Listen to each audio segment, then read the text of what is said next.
Jacques, il y a près d'1,2 million associations en France, des associations caritatives, des associations de toutes sortes d'activités.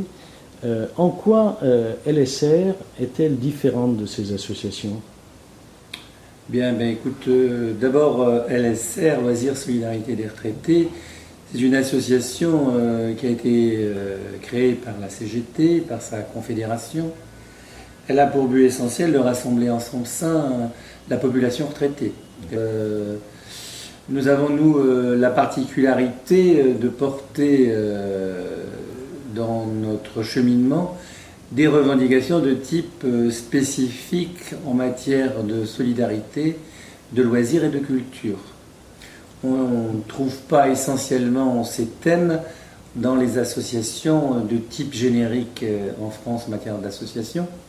Mais nous considérons, nous, que si nous voulons transformer l'accès à la culture, l'accès aux loisirs de la population retraitée, qui est aujourd'hui fortement agressée du point de vue de son pouvoir d'achat, agressée au point de vue de sa vie tout simplement à l'âge de la retraite, il faut qu'on exige des autorités compétentes, des moyens de pouvoir accomplir dignement cette deuxième partie de la vie, où l'on considère à LSR qu'il y a bien des choses à faire qu'on n'a plus l'occasion de faire pendant son activité, et que lorsqu'on arrive à la retraite, on a besoin d'aller au théâtre, d'aller au spectacle, d'être ensemble, de travailler beaucoup sur les questions du lien social, que l'on ne trouve pas forcément dans le milieu associatif global.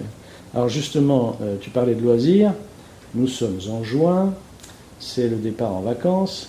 On sait maintenant qu'un Français sur deux ne part pas en vacances et que 6 retraités sur 10 ne partent pas non plus en vacances. Alors que fait Loisirs Solidarité Retraite dans ce domaine?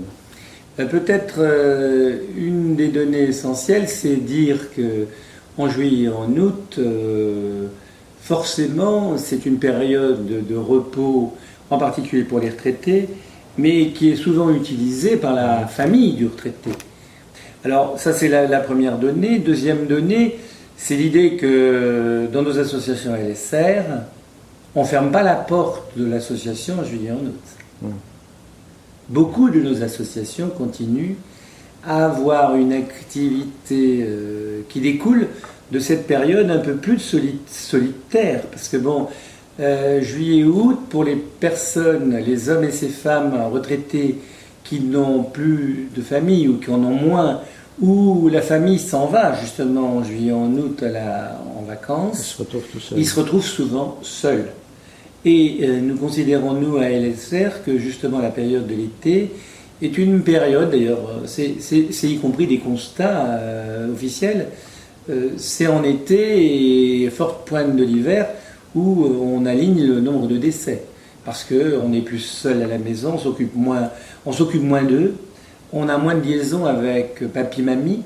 Et nous semble que les périodes justement où on parle de lien social sont encore plus épineuses quand on traverse ces périodes de solitude sur lesquelles il faut qu'on travaille.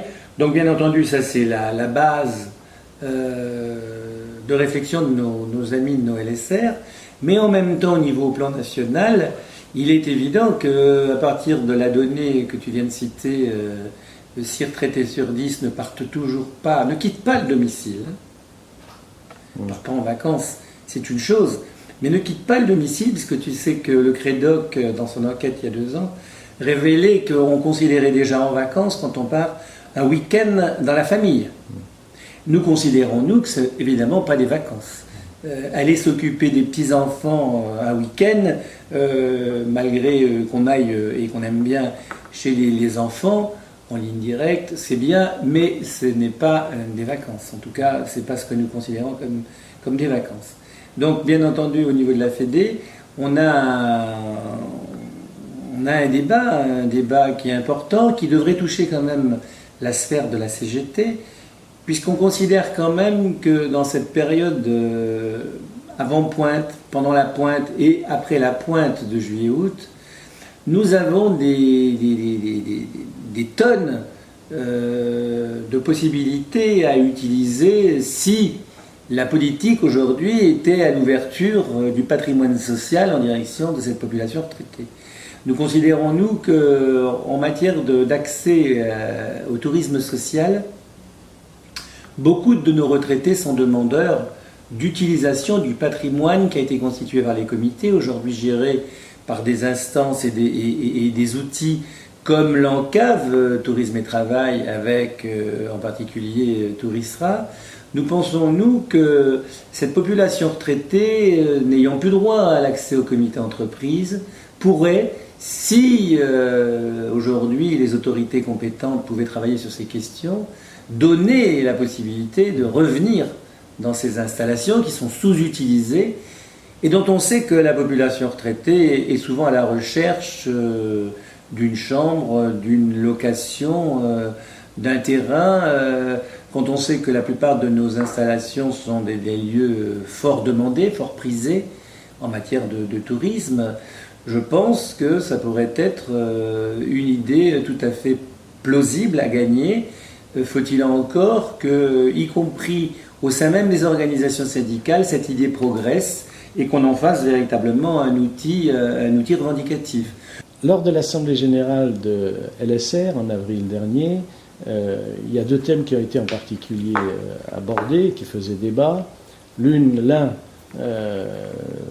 relatif à la solidarité et à la nécessité pour les organisations de LSR de s'ouvrir au monde qui les entoure. Donc première question, il y a le sentiment que ce n'est pas suffisant ce que font les organisations de LSR vis-à-vis du monde qui les entoure?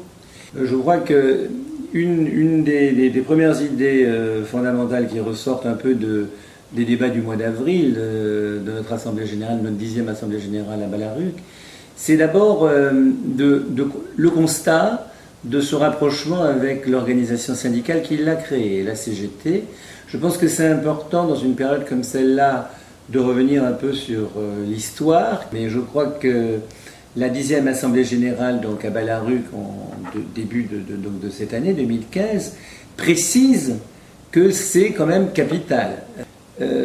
Cette possibilité de pouvoir mener dans le cadre d'une activité loisir solidaire, des activités de détente, des activités de culture, des activités de solidarité,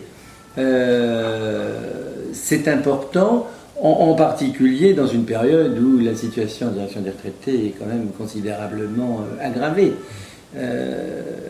Entre ces consignes gouvernementales et patronales auxquelles on laisserait croire que le retraité globalement c'est un nanti, que c'est quelqu'un qui, parce qu'il va percevoir une pension de 1 600 €, il est privilégié. Nous avons la prétention, nous, de dire que c'est complètement affolant, complètement destructeur de penser que le retraité, aujourd'hui, il ne sait plus quoi faire que prendre sa valise, entre un avion ou un train et partir au Portugal ou en Tunisie. C'est faux, absolument faux. Donc je crois que la 10e AG a mis ça en exergue de façon à apprécier encore mieux comment, dans une structure de notre type, on peut joindre les deux. Et c'est ce qui fait qu'on est différent du mouvement caritatif. C'est-à-dire qu'on essaye d'accompagner de manière revendicative les choses qu'on veut gagner, parce qu'on veut les gagner sur la durée. On ne veut pas les gagner pour répondre à un moment donné. Parce que quand on fait des activités ou des actions ponctuelles, on va régler le problème, on va demander telle subvention, on va régler le problème. Où on a une difficulté, c'est quand elles sont posées sur la durée. Et on voit bien, par exemple, sur nos questions solidaires en termes de voyage, bourse, solidarité, vacances créé par Michel de Messine, au moment où elle est passée comme secrétaire d'État au gouvernement, qu'on le garde dans la durée, c'est toujours dans la durée, mais c'est d'une vraie bagarre politique avec les différents pouvoirs publics qui, depuis 1981, se sont succédés. Le deuxième thème de ces ateliers portait sur le rôle et les moyens de LSR, et particulièrement les moyens de la fédération. Alors, quelles sont vos difficultés liées visiblement quand même à un développement réel des organisations et de la fédération. Alors, double incidence. Première, c'est bien entendu que nous sommes aujourd'hui une association, et en tout cas une fédération d'associations digne de ce nom.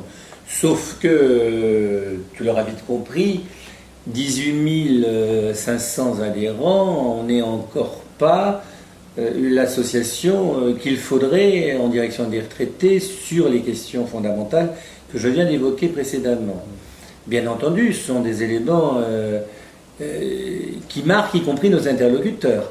C'est-à-dire que quand on est accueilli dans tel ou tel ministère, et ça nous est arrivé dernièrement au ministère du Tourisme ou de la Solidarité, bien entendu, la référence à ce que nous sommes concrètement pèse, bien entendu, dans l'élément des réponses qui vont nous être apportées. Je pense qu'on peut faire plus et mieux dans la mesure où nous pourrions être plus nombreux, plus forts, plus reconnus des autorités. Alors j'imagine que vous vous êtes donné des objectifs de développement. Tout à fait. Comment les atteindre? Alors, on s'est donné d'abord des objectifs de développement, puisque il est longtemps, la fédération LSR s'est cantonnée à peu batailler sur cette idée du développement. Quand on a estimé que 20 000 adhérents et 200 associations pourraient être un objectif, je crois qu'on l'a bien mesuré. On est en voie de les atteindre, mais soyons certains que ça restera malgré tout, si on les dépasse, ça restera largement insuffisant pour gagner sur les questions fondamentales qui sont posées aujourd'hui à des mouvements comme le nôtre. Je ne pense pas concrètement que si, y compris avec et accompagné du mouvement syndical, on n'en fasse pas de ces questions autour de la culture, du loisir, de la solidarité, ces questions qui touchent très précisément au lien social. On n'en fait pas des chemins de bataille prioritaires, nous aurons du mal à grandir. Donc voilà, en même temps, le message de la 10e AG a été de dire que tout ce que nous avions développé, mis en place et que nous étions en train de porter aurait à courte vue des résultats intéressants, sauf que il ne suffit pas de le dire maintenant, il faut véritablement batailler pour les atteindre.